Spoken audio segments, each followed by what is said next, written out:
over Norges land. Mot himlen stiger flagg ved flagg, som tusen gledesbål I dag for alle vunne slag. Det knitrer som før over hytte og slott, et flammende merke I rødt og hvitt og blått. Som et regnbuestegn over skyen skal det evig vennlig stå. Se det glitrer igjen over byen I det røde og hvite og blå. La det unge plakater over landet som våren har gått. Du vår, gamle Norge, I din nødvendighet, hvitt og blå.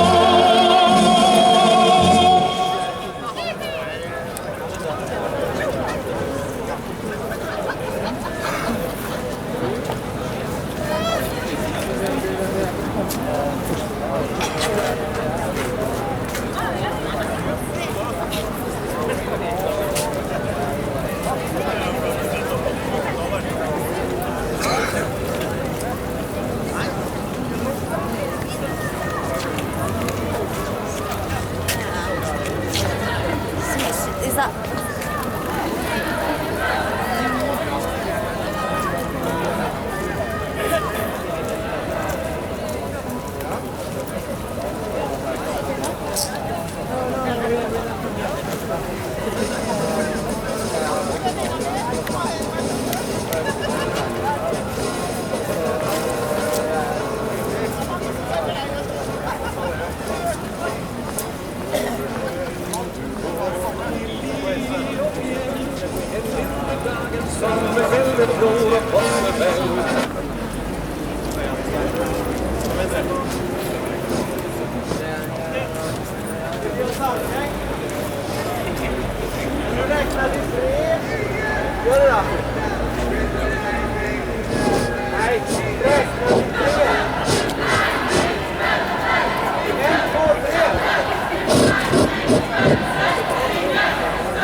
Ja, hallo, kjære tilhørere. Jeg heter Arne Tumyr og leder I Sian. Stopp islamiseringen av Norge.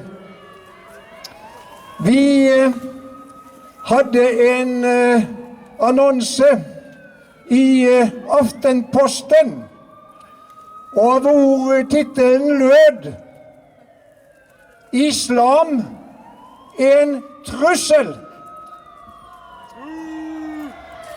Den store statsmann I Tyrkia, Mustafa Kemal Atatürk, han sa Islam en umoralsk og absurd lære som forpester våre liv og som undergraver samfunnet. Og dessverre dette sant. Når vi ser hvordan situasjonen I de islamske stater, så ser vi at menneskene der lever I et fengsel, og de har ikke klart å finne en samfunnsmodell som gjør at de har fått frem samfunn som rimelig akseptable. Så å si på alle områder så ligger de tilbake for det vi finner I Vesten og I Amerika og I Europa naturligvis.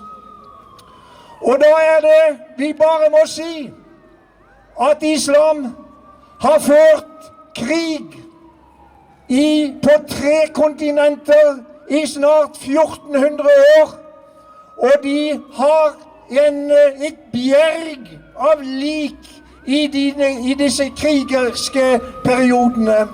270 millioner ligger i gravene som en følge av den krigerske holdning islam representerer. Og la vi si med en gang at vi har ikke noe imot muslimer som mennesker. Men det er det systemet, det er det totalitære, politisk-religiøse systemet som de lever under, og som vi bekjemper. Og da må jeg også si at vi skulle så gjerne ha sett at også islam representerte toleranse, menneskevennlighet og de verdiene som hele et sivilisert samfunn bygger på. Ikke minst det som vi også finner i kristendommen, nestekjærlighet og hensyn til andre grupperinger som har andre oppfatninger. Og da er det at vi må konstatere at islam som kom hit til Norge for 30-40 år siden, det var vi i Sion som var blant de første som så hvilken samfunnsmodell de førte med seg. Vi så islams og muslimenes program. De aksepterte ikke religionsfrihet. De likte ikke ytringsfrihet, og de ville ikke ha demokrati. De ville ha Allahs lov. De ville ha islamske regler. De ville ha et samfunn som var basert på profetens doktriner. Og vi ga beskjed til de politiske myndigheter og gjorde dem oppmerksom på hvilket program, hvilken trussel dette de representerte, men de brydde seg ikke.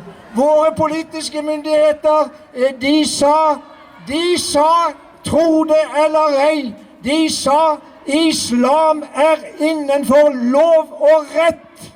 Og det er dette som vi peker på en rekke områder. Hvis du går igjennom Koranen, så vil du se at 60% av det som står i Koranen, det handler om vold, det handler om å drepe andre grupperinger, det handler om terror, det handler om ikke å akseptere noen før de har underkastet seg islam.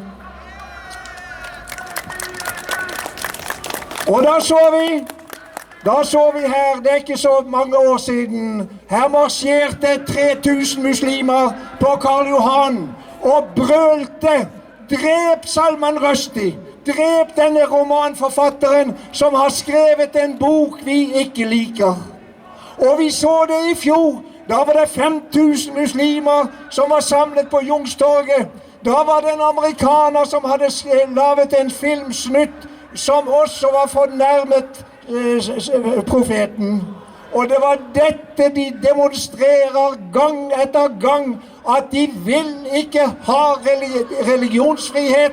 Og det er det samme vi ser i de Forente Nasjoner. Der er FNs menneskerettighetsråd i ferd med å kreve at det skal være forbudt å kritisere islam. Og det kan jeg si med bred pensel, at hadde jeg stått her på denne talerstolen i Pakistan, så ville jeg ha blitt fengslet øyeblikkelig, og kanskje hadde jeg aldri kommet ut fra fengselet.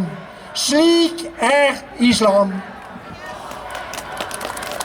Og da er det vi må si, at vi kan ikke akseptere at denne form for samfunnsideologi skal ha noen som helst innflytelse i vårt land. Da er det at de må forholde seg til det regelverk og de lover som vi har i dette landet. Nei, sier islam. Vi skal ha islamske regler, vi skal ha islamske lover, og dere skal ta hensyn til vår religion. Og hvis dere ikke gjør det, så er dere imot religionsfrihet. Og hvis dere ikke gjør som vi sier, så er dere rasister. Og det er disse beskyldningene vi hele tiden møter når vi tar til motmæle mot islam. Men hva er det vi ser? Hva er det vi ser i hverdagen? Jo, de skal ha segregerte klasser. Jenter og gutter kan ikke gå i samme klasserom. Jenter og gutter kan ikke ha gymnastikk sammen. De kan ikke gå i svømmehallene sammen. De muslimske damene skal gå på spesielle dager med klær på i svømmehallen. Og i fengslene skal det være halalmat. Og de krever halalslakting, som i realiteten er ren dyremishandling. Og det er dette vi må si nei til. Og en hund er et urent dyr som ikke kan tas inn i den gode muslims drosje. Og en svinesteik og leverpostei er uren og uspiselig mat. Og det er dette som vi må bekjempe. De krever også egne sykehjem, de krever egne sykehus, fordi at de kan ikke leve sammen med oss andre. Og vi ser det samme ikke bare her i landet, men overalt, over hele Europa, der hvor det kommer inn en kontingent med muslimer, der blir det konflikter, der blir det strid, og der blir det grupperinger som slåss mot hverandre. Utviklingen er kommet lenger i Sverige, og hvis man ser på de svenske avisene, så gjenspeiler ikke den situasjonen som de har i Sverige for det som der skjer. Du kan lese på nettet fortvilte mennesker som skriver om ran som foregår, om voldtekter som foregår. De har fått inn et fremmed element som er helt i strid med det svenske samhellet. Og vi ser begynnelsen også her i landet. Vi ser i avisen i dag at 59 ran på 2 uker har funnet sted. Og vi leser om politiet som ber om vitner til voldtektsforsøk og voldtekter. Vi har fått et samfunn som ikke har noe å gjøre med et fargerikt fellesskap, slik som politikerne trodde det skulle bli. De snakket om det nye Norge. Ja, vi har fått det nye Norge. Og det betyr at vi skal tilpasse oss denne fremmedkulturen som er på linje med nazisme, er på linje med nazisme. Og vi måtte bekjempe nazismen før vi kunne begynne å snakke med tyskerne. Vi måtte bekjempe stalinismen før vi kunne begynne å snakke med russerne. Og på samme måte som vi nedkjempet disse totalitære ideologiene, så er nå turen kommet til islam. Vi må nedkjempe islam, slik som vi nedkjempet andre onde ideologier. Og i disse dager så er det ganske skremmende det som vi ser i Kenya med 67 døde. Og vi leser om politiets sikkerhetstjeneste, om disse såkalte ekstremistene. Det er ekstremister, og det er fundamentalister, og de er terrorister som må stoppes. Men samtidig som vi fordømmer disse terroristene, så forties hvor de har fått inspirasjonen fra. Sannheten er den at læreboken til disse terroristene er Koranen. Og det er Koranen som er inspirasjonskilden, for her går det klart fram at den gode muslim skal bekjempe enhver som ikke underkaster seg islam.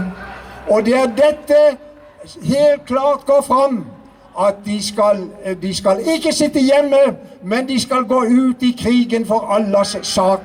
Og dersom de gjør det, ja, så skal de komme til paradiset, og der venter dem 72 jomfruer. Det er dette bizarre, dette hårreisende politiske budskap som serveres til unge menneskene. Og hvor er det disse muslimene får opplæringen? Jo, de får opplæringen i moskéene. Det er der de får lære om hvor viktig det er å bekjempe islam. Og det er dette systemet, kjære venner, som vi må ta avstand fra. Og vi må konstatere at før vi kan akseptere islam som religion, som politisk bevegelse, så må det til en gjennomgripende revolusjon i islam før vi kan akseptere verdiene. Slik som det er nå, så kan vi ikke akseptere det. Og da er det at vi bare må se i øynene at våre myndigheter, de er opptatt av å forebygge og angripe disse menneskene som har forlest seg på Koranen. Men samtidig så hvitvasker de Koranen, de hvitvasker islam, de hvitvasker dette politisk-religiøse systemet som er ondskapens system satt ut i livet. Og da er det at vi skal ha religionsfrihet. Ja, vi skal ha religionsfrihet. Men politikerne tar ikke høyde for at denne religionsfriheten, den skal være innenfor lov og rett. Og da er det vi ligger tynt an. Da er det vi ligger tynt an, for våre politikere tar ikke høyde for den situasjonen som er. Vår nye justisminister, Anund Andersen, han sa at islam er innenfor lov og rett. Og vår nye statsminister, da hun var kommunalminister, så sa hun at sharia-lovgivningen må inn i den norske familieretten. Og da har vi, kjære venner, en jobb å gjøre.